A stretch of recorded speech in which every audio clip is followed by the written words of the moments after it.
Okay, so let's go ahead and look at number two.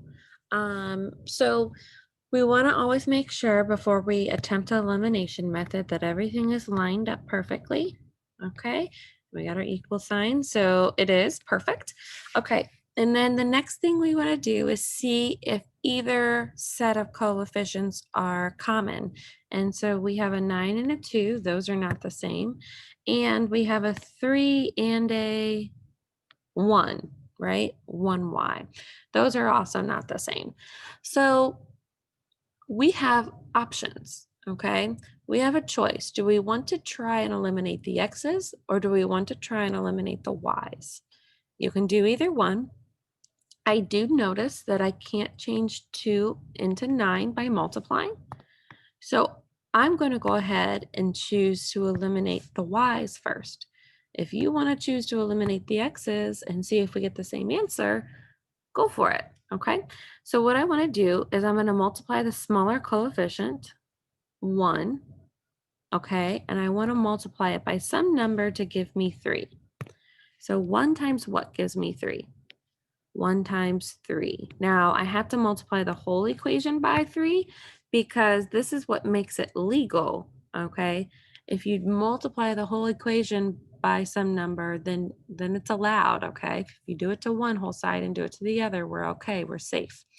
Now, I'm thinking ahead. If I multiply this by a positive 3, I'll have positive 3y and a positive 3y. So I'm going to have to use subtraction if I do that. I really like using addition when I'm doing my elimination. So I purposely make it so that I have opposite coefficients, okay? So I'm going to multiply by negative 3. So I have to distribute. Okay, don't forget to multiply it by that constant over there too. That's a really common mistake. Let's go ahead. So I've got negative 6x minus 3y equals negative 15. I'm going to go ahead and bring that guy over just so that everything's lined up.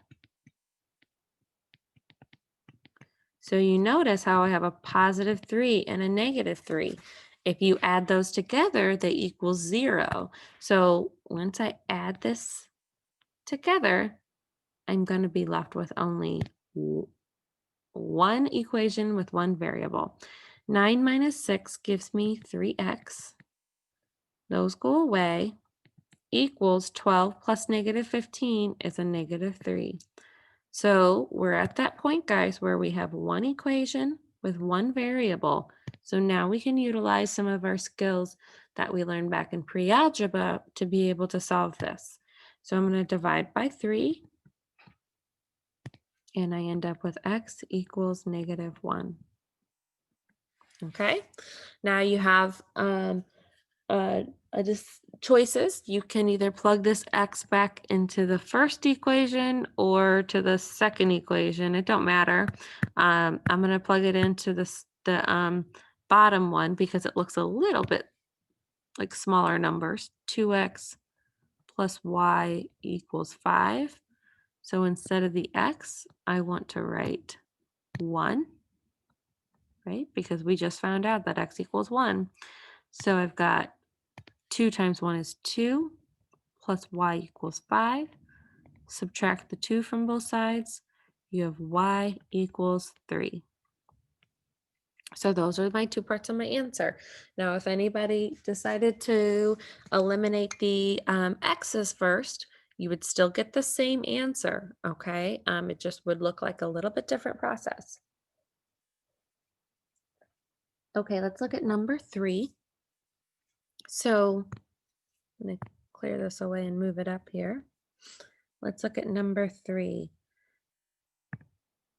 I've got 3x minus y equals 14 and 5x plus 4y equals 12. Everything's lined up appropriately. I always check that first.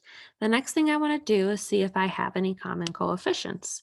I don't. I have a 3 and a 5 and a negative 1 and a positive 4. So none of them are common, okay, yet. So I have options to be able to manipulate these coefficients so that they're the same. If I choose to eliminate the x's, I can't turn 3 into 5 by multiplying. So I would be stuck having to multiply both equations, which is fine. Okay. I think a lot of the Alex problems is going to have you do that. Okay. And so we'll get some practice on that in a couple video in the next video.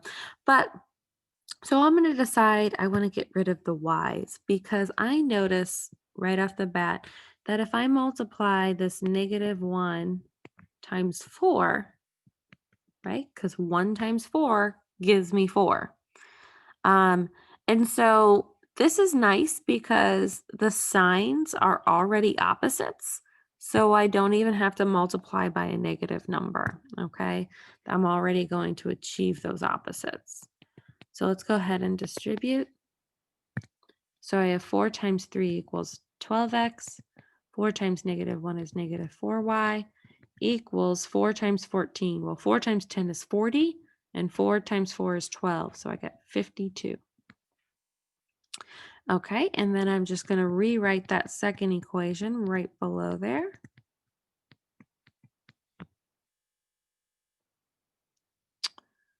Okay.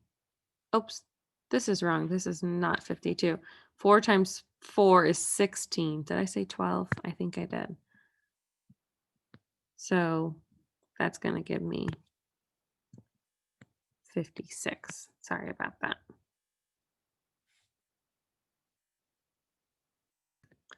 And I actually have no idea where I got 64 from. It's a 12. I think I was trying to think a few steps ahead. Anyway, okay, sorry. All right, so if you notice, we achieved those common coefficients. I have a -4 and a +4. So if I add them together, they end up going away. So I have 17x equals 68. Okay, so I achieved my one equation with one variable. So the only thing I'm going to have to do to solve that is divide by the 17, divide by 17, and I get x equals 4. Okay, I'm going to go ahead and plug that back into one of my top equations. I'm going to plug it into the, or to either one of my original equations. I'm going to turn it into the top, plug it into the top. So plug in x equals 4. So 3 times 4. So that's 12 minus y equals 14. I'm going to subtract 12 from both sides. I have -y equals 2. Divide by -1. Y equals -2. Okay. All right. Let's go ahead and see what we got. I'm going to go ahead and leave 4, 5, and 6 for you guys. Now, when you're working through these, remember sometimes you get a system that doesn't have any solutions or have infinitely many solutions. Remember what that would look like. Okay, if you are in the eliminating process, something happens. Both of the variables would go away, and you're either left with a true statement, right? Like 2 equals 2. And if it's a true statement, I know that my lines are the same line and that there's infinitely many solutions, or you're left with a nonsense statement like 5 equals 6, and I know that those lines are parallel and that there are no solutions. So I'm going to let you work out 4, 5, and 6, and I'll work out a couple more in the next video.